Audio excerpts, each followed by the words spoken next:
Matthew Zoom ก็เซ็ตก็เท้า every praise ก็也 Zoom 也听 Zoom 也听เซ็ตปุ่นเวทปุ่นสินหูบุ้งมาที่มีอยู่มันแต่โอเลนเจอแต่ที่ซูนี่Zoom เนี่ยเซ็ตjuice เซ็ตเวทปุ่นสินหูเนี่ยนะยังมีเยอะไว้ขนาดนี้เลย of course เว็บเพจก็เซ็ตเจ้าที่หูเซ็ตเป็นยังทีมโจเซียวนี่ he's my savior he's my healer นี่เซ็ตจอบโอ้ยนี่แปลงก็ต่อand he's my deliverer นี่เซ็ตจอบบุ้งก้อยบุ้งต่อเซียวที่หูขณะที่อีลองบลงชาบลงเชียวเสียงสูงแบบยูตัวนั้นเห็นยังบ่หายไปโอเคso สาธิตลูกบอลแล้วที่เสียงสูงก็ every praise บอลลูกจานแล้วบอลเมียนแล้วบอลจานแล้วบอลเมียน so ทำสิ่งนี้ส่งไปดูokay and then I don't know if you guys can see the small writing up there but นักเรียนใน Zoom ไปก็เห็นเป็นเส้นที่พี่ตายเลย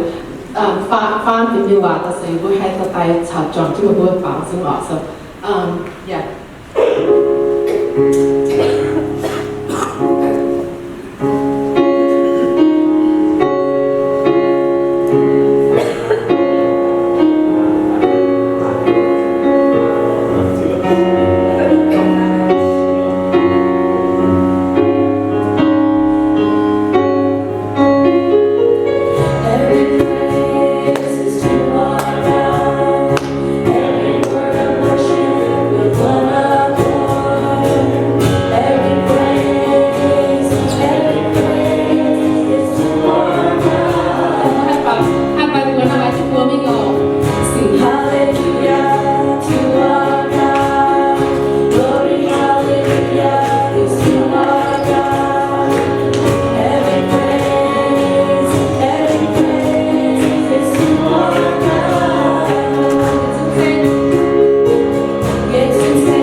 只有听无谁讲啦，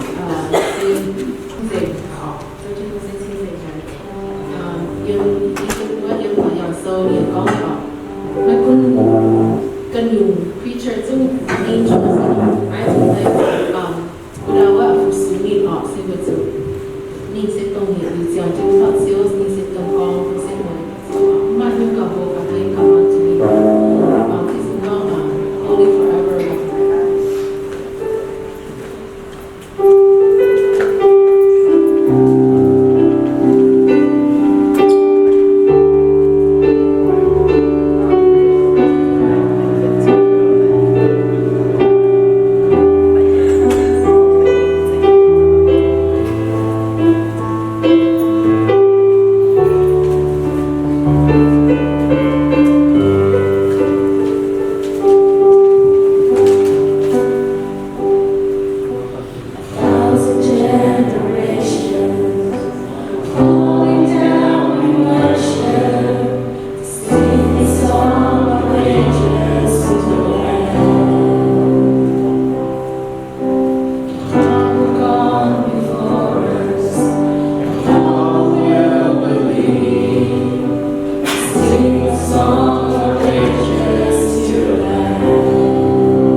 Your name is the highest, your name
take all the honor that you deserve, Father God.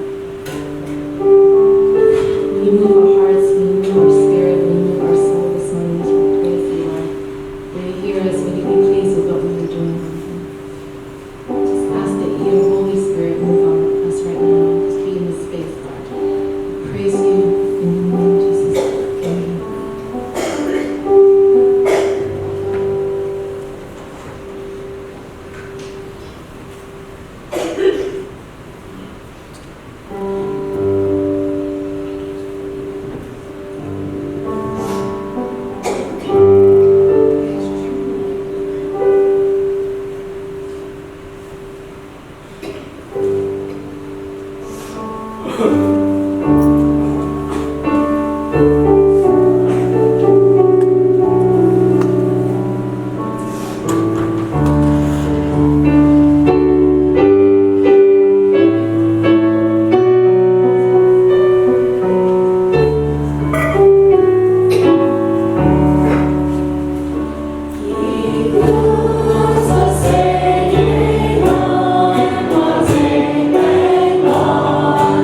Yeah.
心主要，